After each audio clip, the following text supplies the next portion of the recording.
दिल्ली की सियासत का रंग इन दिनों कुछ अलग ही नजर आ रहा है। शनिवार को जवाहरलाल नेहरू स्टेडियम में एक खास कार्यक्रम आयोजित हुआ, जहां दिल्ली की नई मुख्यमंत्री रेखा गुप्ता और बॉलीवुड के जाने माने अभिनेता अनुपम खेर के बीच बातचीत ने खूब सुर्खियां बटोरी।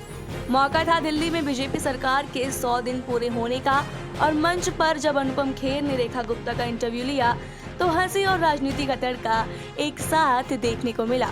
इंटरव्यू के दौरान अनुपम खेर ने बिना किसी का नाम लिए दिल्ली के पूर्व मुख्यमंत्री अरविंद केजरीवाल पर चुटकुले डाली।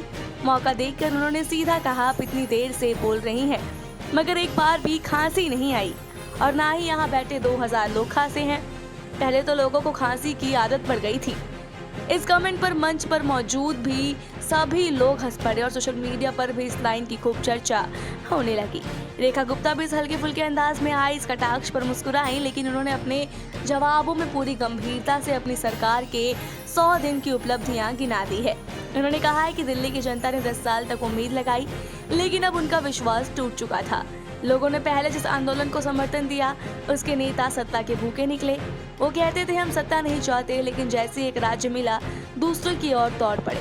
रेखा गुप्ता का इशारा बिल्कुल साफ था, जनता बदलाव चाहती थी और बीजेपी ने उसे वो विकल्प दिया है। बात जब ऑपरेशन सिंदूर की हुई तो मुख्यमंत्री रेखा गुप्ता का स्वर बहुत ज्यादा गंभीर हो गया।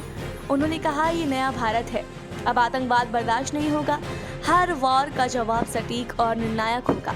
ऑपरेशन सिंदूर हमारी सरकार की आतंकवाद के खिलाफ नीति का एक उदाहरण है। रेखा गुप्ता ने कहा कि उनकी सरकार हर मोर्चे पर पूरी ताकत से लगी है, चाहे वो महिलाओं की सुरक्षा हो, ट्रैफिक की समस्या हो या स्कूलों की स्थिति। उन्होंने बताया कि कैसे नए बजट में शिक्षा और स्वास्थ्य पर फोकस किया गया है और कैसे मोहल्ला क्लिनिक की अवधारणा को एक नए रूप में दोबारा लागू किया जा रहा है। इस पूरे कार्यक्रम की सबसे खास बात रही अनुपम खेर की शैली। एक्टर तो वो ही हैं, लेकिन इंटरव्यू लेते समय उन्होंने जिस तरह से राजनीतिक व्यंग और गंभीर सवालों का संतुलन बनाया, वो दर्शक को खूब भाया है। कार्यक्रम खत्म होते होते माहौल गंभीर चर्चा से निकलकर उम्मीद की ओर मुड़ चुका है।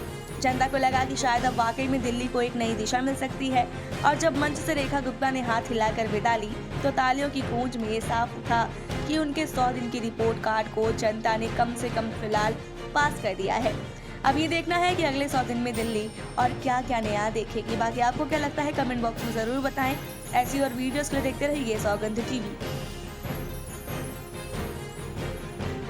आप देख रहे हैं सौगंध टीवी, सौगंध वतन की।